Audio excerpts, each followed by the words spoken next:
and welcome to Listen Up. I'm Alex Coma, he's Joey Truncali, but you knew that. We're going to get right into the top 5 topics with the Hokies. Unfortunately, the Virginia Tech Hokies have lost again, this time to Boston College, their second loss in a row. What do you make of the loss, and can Tech save its season against Miami this week?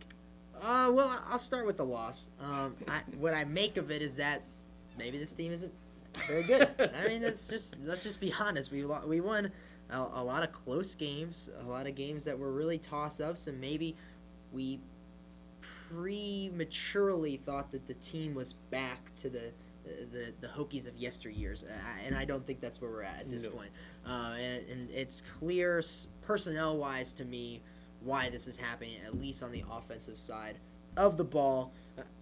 They're using Logan too much, actually. That's my first thing that I'll talk about. He is involved in too many plays. Somehow, some way, you got to get the ball to Trey Edmonds more, to JC more, to anyone more, and you can't run Logan double the amount of the running backs. It just isn't going to work, and he's not built for that, and he's really not that fast. I mean, when we run these read option plays, there are times where Logan's making the right read, but he really is. I mean, we talked about this 2 years ago. He is almost your prototypical pro passer. Yes, he's an athletic guy, but he doesn't have a lot of burst off of the line, and because of that, maybe he gets a couple of yards, and maybe he bangs into someone and rumbles ahead for 3 more, but then his shoulder hurts a little bit, and then he's not able to throw as well. So we have been talking about, how being hard on Logan and how there's a lot of excuses for him because of the changing of the coordinators and the personnel around him, and it's getting tougher and tougher because of some of the decisions he makes and just some of the throws that just are off. Against Duke, he was just missing guys. Against Boston College, there were times where he just missed players that were wide open. But it's still, I think you have to go back.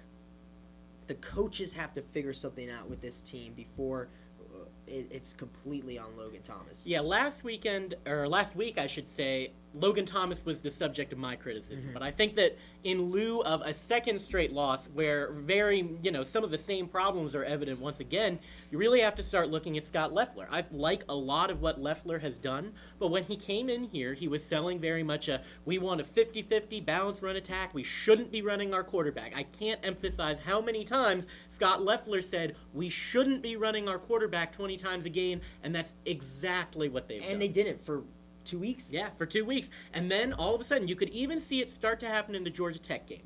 Things got tight. The running game wasn't working the way they wanted it to. And when they got desperate, they knew that at the very least, running Logan Thomas will create a mediocre offense. They know that that's the baseline they can expect from that. Now, Tech fans are expecting a little bit more because they've seen what Logan Thomas can do when he's relied upon to throw the ball and occasionally run the ball. That's where Logan Thomas's legs are the most dangerous, when people are already thinking about him looking down the field, and then he hits you with the 5, 10, 15-yard gains, especially if it's inside the goal line. That's where Logan Thomas is dangerous, and it just seems as if the coaches don't recognize that fact. They're just willing to rely on what they know they have than what they could have. I think Trey Edmonds has ability. He showed it on those screenplays. Certainly did. All of a sudden, we can run an effective screenplay, which is as shocking to me as it probably is to anyone.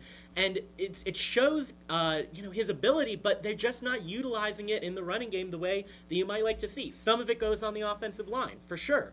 But at the same time, if you don't hand Trey Edmonds the ball, how could he possibly get in rhythm? The last time a running back had 30 carries or more was Ryan Williams back in 2009. So not even David Wilson earned the trust of this coaching staff to get the ball over and over again. And it's frustrating to see a guy like Trey who could use more carries and isn't getting them. I agree, and I think somehow you have to figure out a way to get him the ball in open space, which they started to do against Boston College. But like you said, I still don't think that they're giving him enough touches, and somehow, like you said, they have to get him in rhythm. With all that being said, Miami could wipe it all away. Let's talk about Miami then, because I think that we've seen Miami is not as good as coming into last weekend against Florida State, top 10 BCS, just like Virginia Tech was not as good to be top 15 of the BCS when those rankings came out. And I think that Miami is a team that is going to be coming off their biggest game of the season. Everything is going into that. And if you lose that game in your Miami, Virginia Tech is right back sort of into the driver's seat as long as Duke doesn't go crazy over the last 4 games of the season or whatever. But I do think that Virginia Tech can beat Miami. I have I don't want to say I think they will. I don't want to go. If I'm a betting man, I'd probably stay away from this game because both these two teams are unpredictable. That's a good word for it. I was gonna say like toxic or something, but unpredictable sounds nicer. But I don't know.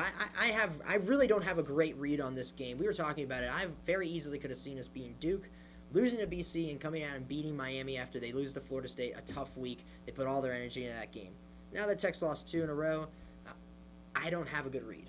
Yeah, and I completely understand. And with this Miami game, it's a little weird to look at. You know, this is a team that has really excelled defending the run. The Hokies have struggled big time against Andre Williams, which is a little unusual because the Eagles are a one-dimensional team. Coming into the week, they seemed to know they were going to run the ball, and they still let them run the ball.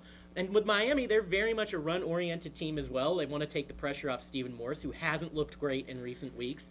And now they're missing Duke Johnson all of a sudden. Now, that might not be an issue for them. They've got another guy who can step up just as easily and fill his shoes, but maybe this is sort of the break that the Hokies needed. Maybe that secondary can prey on Stephen Morris if they sort of put the game in his hands. But really what it all comes down to is the offense. Can the offense just sort of, pull their heads out of their butts to understand that the running game is the key to this season? And if it just keeps being Logan Thomas and no one else, not going anywhere. But, maybe they will. Maybe this is the one that turns it around. The one thing I do know about Virginia Tech, just based on previous years, is that when everyone's stopped giving them a chance, their back's against the wall, and they're going up against a team that's supposed to be better than them, they show up. And even if they don't win, they show up. And we saw it last year against Florida State in a very bad season, in the midst of the worst season in 20 years, and they still showed up and were very much a part of that game. So I do expect them to be in it and have a chance to win. Whether or not they can finish it, that's another story.